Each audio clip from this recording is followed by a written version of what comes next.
The horizon bled low with the dying fire of dusk. A crimson wound slashed across the barren bones of the desert, aching with unspoken loss. Dust curled like fragile ghosts with each weary step she took, thin as a held breath, brittle as her unraveling hope. Her name was Mara, though lately the wind alone mourned it, whispering it back to her in cruel echoes. Her skirt, torn and sun-bleached, brushed her legs like a fading caress as she trudged toward that faint, trembling column of smoke, the last flicker of warmth in a world gone cold. Behind her the land stretched hollow, a vast scar of silence.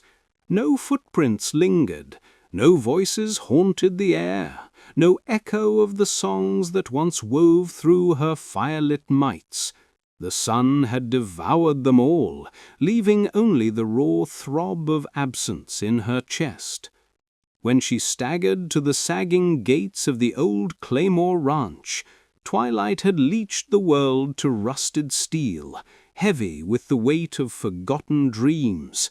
A lone horse whinnied from the corral, its cry a jagged plea, and the air hung thick with the faint, teasing scent of hay and rain that mocked her parched soul. The house loomed, its edges blurred by shadow, less a shelter than a weary ghost yearning for the life it had lost.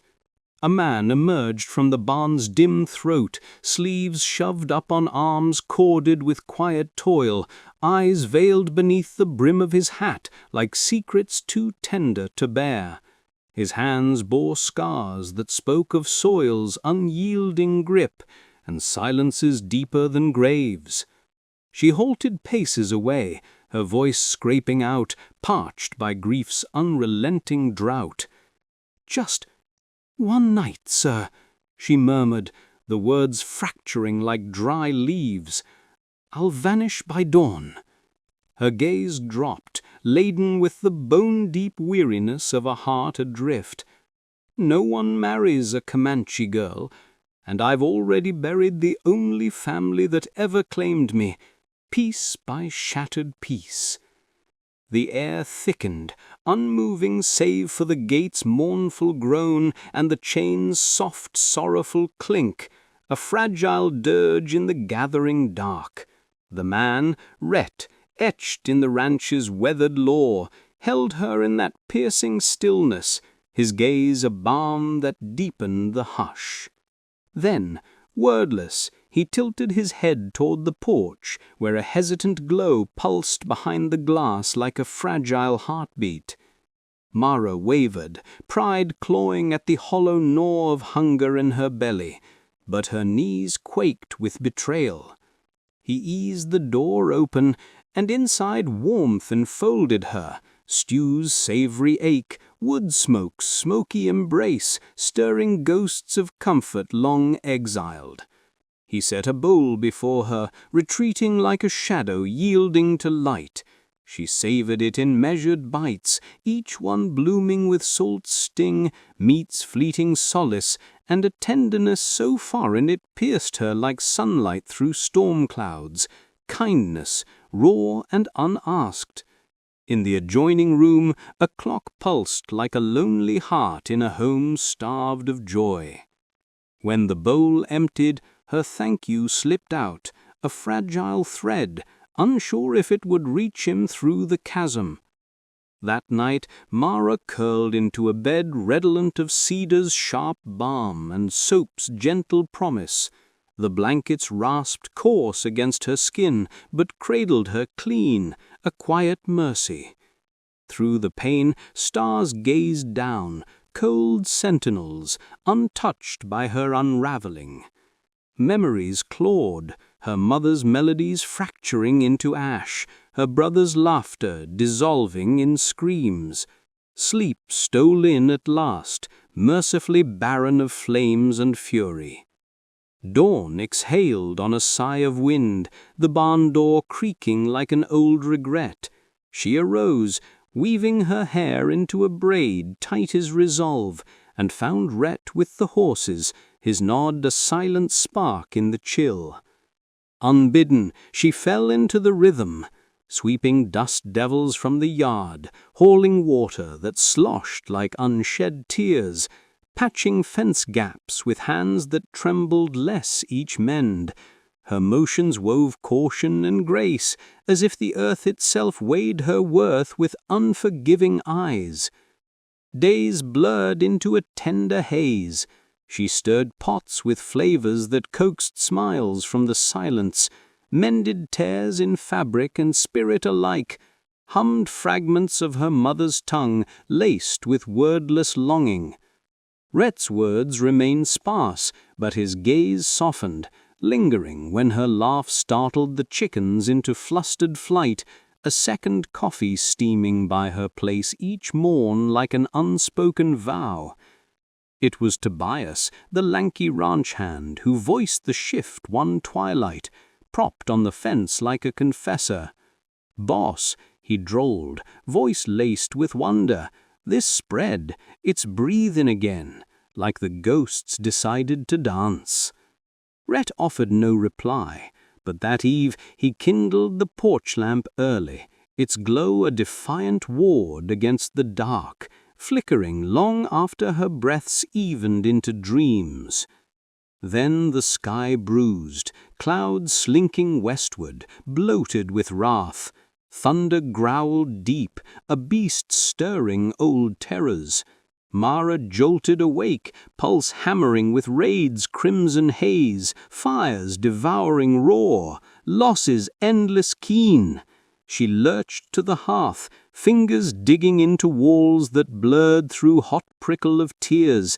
Lightning clawed the heavens, illuminating fractures in her soul. Rhett materialized, a steady spectre, blankets in his calloused grasp. He enveloped her shoulders, the wool heavy with his warmth, chasing the chill. His voice rumbled low, an anchor through the gale. "You're safe here. This storm, it'll break like all the rest." She lifted her eyes to his, not pity's soft sting, but a fortress of resolve that steadied her shattering core. The fire whispered secrets, and he lingered till thunder's fury ebbed to murmurs. As he turned to fade away, her hand caught his sleeve, desperate. "Why, this mercy for me?" she breathed, voice a raw wound. He gazed at the window, where rain wept silver trails like unwept grief. "Kindness ain't coin to hoard," he murmured, gravel rough with buried ache. "It's seed you sow, hopin' it takes root." The words lodged deep, a quiet bloom amid her thorns, though their full grace eluded her yet. Dawn polished the desert to obsidian sheen, slick with renewal's tentative kiss. Within Mara something quivered, not security's iron grip, but the first shy tendril of home, fragile as new growth. Spring crept in bashful that year, the land inhaling deeply, exhaling green. Mara's garden pierced the soil, tiny emerald spears thrusting skyward, fierce in their hunger to endure. The ranch pulsed with cadence, Rhett's utterances lengthened into murmurs that warmed the voids, met by her tentative grins. Their silences evolved, a dialect of glances and gestures, intimate as shared breath. Then Tobias galloped in, shadowed by unease, boot dust a gritty omen. "They're buzzin' in town," he muttered, heaving crates with averted gaze. "Calling her a squaw, skulking here. Preachers spitting fire, says it's blasphemy on holy ground." Mara stilled, the slur a fresh blade twisting old scars, not novel, but eternally vicious. She could swallow venom flung her way, but not the stain it cast on him, the man who'd mended her fractures unseen. Rhett loomed by the threshold, dawnlight carving hollows in his face, unyielding a stone. Tobias slunk off, eyes downcast. The ranch sank into stifled grief. For days Mara toiled till shadows claimed her, mute as the grave. Her melodies withered, joy's spark guttered out. Even the horses pawed restlessly, sensing the rift. One dusk, wheels grated up, a wagon bearing the preacher, descending with pious scowl, hat clutched like a shield. "Rhett," he boomed, fervor laced with disdain. "Words spreadin' like plague, your dragon sin onto this soil. Ship that heathen off, for the decent folk rise up." Rhett absorbed it, a monolith unshaken. At the tirade's end, he queried softly, "That all?" The preacher faltered, sputtering verses of wrath, then wheeled away in defeat. That night Mara bundled her scant belongings, heart swelling with a selfless ache that borders love's edge, sacrificial, searing.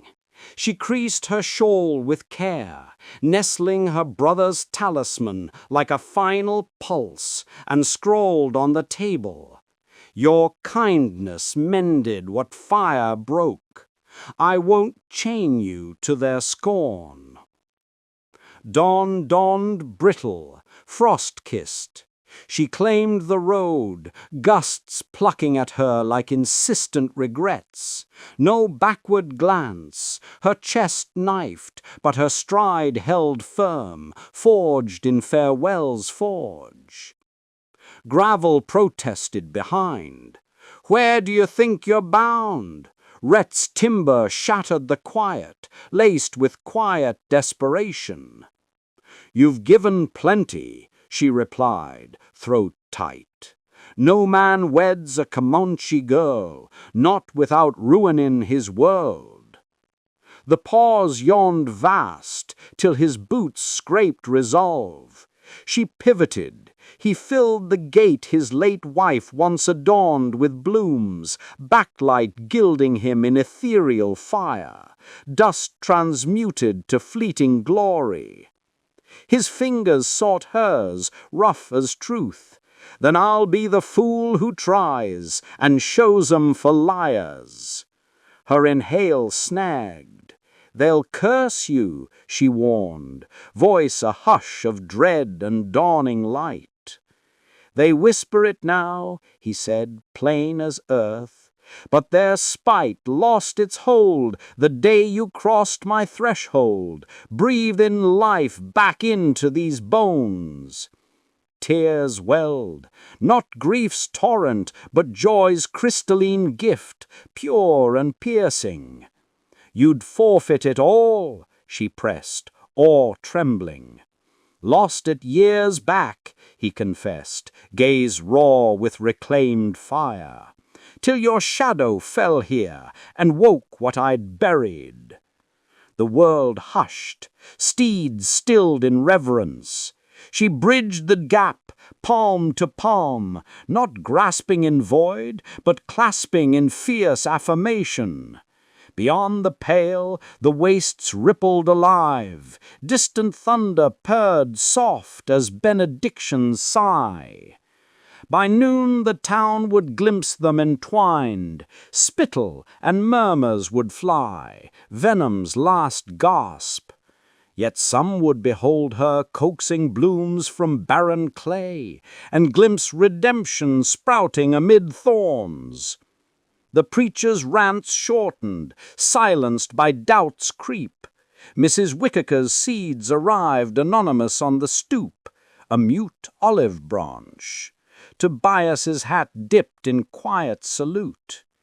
And at eventide, as heavens dissolved to molten amber, Rhett and Mara lingered by the rail, his grip a vow, calloused, unshakable, hers blooming in reply, radiant and rooted.